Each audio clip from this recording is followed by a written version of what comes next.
Hey, what's up guys? Today I'll show you a psychological thriller film, Pontypool. Spoiler ahead, watch out and take care. The movie begins with a recording of a radio host discussing a series of strange coincidences involving a woman with a French name, a bridge, and a missing cat named Honey that all add up to the town's name of Pontypool. The radio host describes this as a ripple effect, or seemingly unconnected events or occurrences coming together to form the big picture. What he doesn't know is that strange fortuitous events will come to pass very soon, and he will be at the center of them. The very same radio host is at the moment driving around Pontypool, in the middle of relentless snow. The road is dark, and there is no one else for miles. The host's name is Grant, and he is the star of the local radio station. He used to work for a bigger station, but he was fired because of his bold, brash, and no-holds-barred commentary on air. This forced him to take a spot at the small radio station in Pontypool. While he's driving, he is shouting at his agent for not doing a better job of getting him plum gigs. Suddenly, a dark-haired woman comes out of nowhere and bangs on Grant's car window. She keeps repeating the word blood, and he struggles to understand what she's saying. The woman disappears into the night, and only Grant's voice echoes through the chilly air. Grant arrives at the radio station, with the hail still hitting the town strong. The young female technical assistant is already at her desk, and the two share pleasantries. Before heading to his recording desk, Grant grabs a bottle of liquor and adds some to his coffee. The broadcast starts, and Grant is his usual suave self on the air. His boss sits next to the assistant to oversee Grant's segment. He begins with an update on the snowy weather, featuring their weather reporter in a chopper. Grant announces the news of the police busting a local marijuana growing operation. He then launches into a spirited commentary on how marijuana growers are using military-grade firearms and explosives to protect their illegal crops, and the boss suddenly cuts off his broadcast. She explains that he can't just go into a baseless tirade, but Grant insists that his listeners love it when he does that. After a strict reprimand from the boss, Grant goes back on the air. This time he tells his listeners about his strange encounter with the woman earlier. He then asks them if they would call the police if that happened to them. While Grant fields calls from his listeners, the boss tells the assistant that it's weird that her sister hasn't called that morning, since she calls the station every day.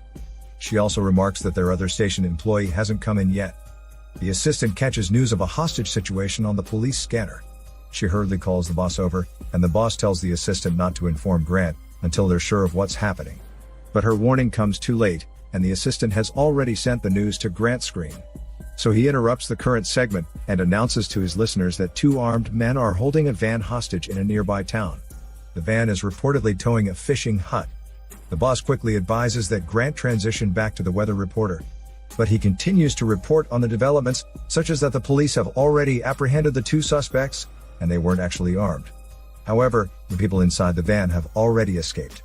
Grant jokes that it's just drunk townspeople getting rowdy, and even names two alcoholics in town. Grant finally ends his segment and lets the weather reporter have the reins. The boss is furious with him for treating the hostage situation as a joke, explaining that her ex-brother-in-law, who is a notorious town drunk, is trying hard to keep his job. To further drive home her point that Pontypool is different from the big city, she reveals that their weather reporter doesn't actually have a chopper, but just sits on top of a hill to get an aerial view of their town. This humbles Grant, and his face is filled with remorse. In turn, he shares with the boss that he hates the long winters, and they're making him miserable. As the day goes on, Grant pours more liquor into his cup, and the boss begins receiving increasingly strange news. The local constable orders the boss to stop reporting on the hostage situation. The weather reporter also calls them in a panic, and reports that a large group of people have gathered outside the office of the local doctor, who has recently gone under fire for writing unnecessary medical prescriptions. The weather reporter announces in real time that the people are getting more and more violent, and the side of the office building has exploded. A convoy of military vehicles and two helicopters arrive as people start dying. Grant urges the weather reporter to get to safety, and shortly after, his call gets disconnected. The boss and the assistant try reaching the weather reporter, but to no avail. They also are not getting any reports of the riot from other news stations. Meanwhile, the cast of the local musical production arrive at the station for their scheduled guest appearance on the show. Grant finds this ridiculous because they're sitting on a big story. But the boss is adamant that they find reputable sources to back the story up first. So he has no choice but to let the group sing a number from their musical. Suddenly, one of the kids in the cast starts babbling incoherently. They find this weird, and the cast promptly leaves the station. The boss and the assistant still can't find any other news stories about the riot. But they do find several eyewitnesses on the scene. Grant calls the first eyewitness on air, but they just hear screams, and the line disconnects. Another eyewitness reports that he saw the mob passing through town and heading for the doctor's office. But this eyewitness drops the call too. Reports come in, saying that the members of the mob are babbling incoherently.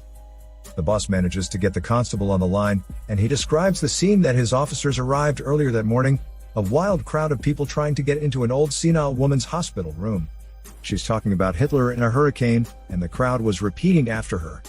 Grant also brings up the other reports they received about another mob forming at the edge of the nearby forest and halfway between a car, with a family inside trapped under a mountain of violent people imitating windshield wipers. A famous international news channel contacts the boss and requests that they go live with Grant regarding the developing story. Once on air, a news anchor insinuates that the insurgency is perpetrated by terrorist groups, and the police have already set up roadblocks to block off their region. After the newscast, the weather reporter calls them again. He is scared and has taken refuge inside a grain silo. The mob is coming after him, and he describes them as acting like dogs, even going so far as to pull two people out of vans and ripping them to pieces with their mouths. The weather reporter is watching all this through a small hole in the door, and with a shaky voice, he tells them that the mob is now biting themselves and wrenching their limbs from their bodies. One of them, a teenage boy, hears the weather reporter and comes looking for him. The weather reporter crawls near the teenager, so the people in the radio station can hear the gibberish the boy is muttering. Suddenly, the call is interrupted by a loud audio transmission in French. The assistant takes note of the phrase and translates it as a warning against using terms of endearment, rhetorical discourse, and the English language in general. Lastly, the transmission also warns them not to translate the message. The boss gets a call, confirming that Pontypool is indeed under quarantine, and they have to stay inside. The weather reporter calls them again, and says that he managed to get some audio recording of what the teenager was saying. He describes the teenager as having bitten his arms off, and is now lying on the ground. The station receives the recording, and it's the teenager asking for help in an eerie baby-like voice. Grant is shaken by what he's hearing, and enters a state of shock. The boss comes in, and informs him that the mob outside the doctor's office were holding up pictures of the missing cat Honey, which he talked about in that morning's broadcast. He starts hearing strange voices, and a cat meowing. He can hardly believe what is happening, and he gets the urge to escape, and find out if it's real. The boss tries to get his head back in the game, but Grant walks out the front door and into the blizzard. Fortunately, the assistant sees the horde of insane people coming toward them, and she yanks Grant back inside, before locking the door. The horde bangs on the station's thick wooden front doors and glass windows, strangely parroting the boss's words earlier. This freaks her out, and this time Grant is the one who gets her head back in the game. The team persevere and continue with their program. Grant goes through the list of the deceased townspeople who have killed each other that day. There were a lot of names, and the deaths were brutal. Meanwhile, the assistant bandages the hand that the boss injured earlier. But moments later, she starts saying incomprehensible phrases, and eventually just keeps repeating the word, missing. She walks away. Behind them, the tea kettle on the stove whistles, and the boss pulls it out. But the sound of whistling continues. It turns out that the assistant is inexplicably imitating the sound of the tea kettle. A window opens, and the doctor, whose office was attacked by the mob that morning, crawls inside the radio station. He sees the assistant's strange behavior, and comments to the boss that they need to get as far away from the assistant as possible, because she is now infected by the same virus, spreading through their town. The two run inside the sound booth where Grant is. The doctor explains that the assistant will now be hunting for human sounds, and when she doesn't hear any, she will take her own life. Sure enough, the assistant comes running to the glass door of the sound booth, and starts banging her head against it. The weather reporter calls again. This time he is speaking in an eerily calm voice. He shares that he can't stop thinking, and then begins babbling incoherently, just like the other infected people. The doctor confirms that the weather reporter is now far gone, and Grant sadly bids him goodbye. Meanwhile, outside the sound booth, the assistant has chewed her own top lip. The doctor is puzzled as to why she is still waiting for them outside the booth, when she can't hear anything. Grant posits that maybe she can read lips. The doctor realizes that the virus is spread not through blood or other bodily fluids, but through certain infected words. When someone speaks or hears the infected word and understands it, they are put into the same trance-like state and babble incoherent phrases until they infect other people too and commit acts of violence. This corresponds with what the anonymous French audio transmission said, about not using terms of endearment and other certain English words. When Grant used the name of the missing cat Honey in his earlier broadcast, he unknowingly spread the virus, because the word is also a term of endearment. This is why the people rioting outside the office were holding up posters of the missing cat. This leaves the team in a dilemma. If they do their duty and inform the public of what they discovered, they would be risking their and others' lives. Grant ponders this, and they sit in silence. Meanwhile, the boss receives a call from her kids, and she emotionally sings a lullaby to them. However, the line disconnects. Outside the booth, the assistant goes berserk and vomits a ton of blood before she finally dies. The doctor explains that this is because she was not able to infect any other person. The Horde outside the radio station break inside and head toward the sound booth. Grant turns off the lights, and the three of them huddle behind the desk, struggling not to speak. They decide to use the loudspeakers outside the station to broadcast the phrase, saying that the boss is alive on loop.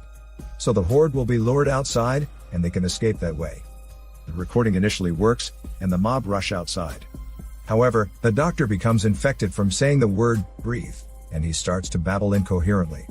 But he stops himself, and switches to talking in the Armenian language instead, after he realizes that only the English language is infected. He quickly warns Grant and his boss not to use English, before he reverts back to speaking in Armenian, so he can stop the infection.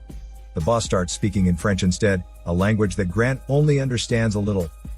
They leave the doctor behind in the sound booth, and make their way upstairs.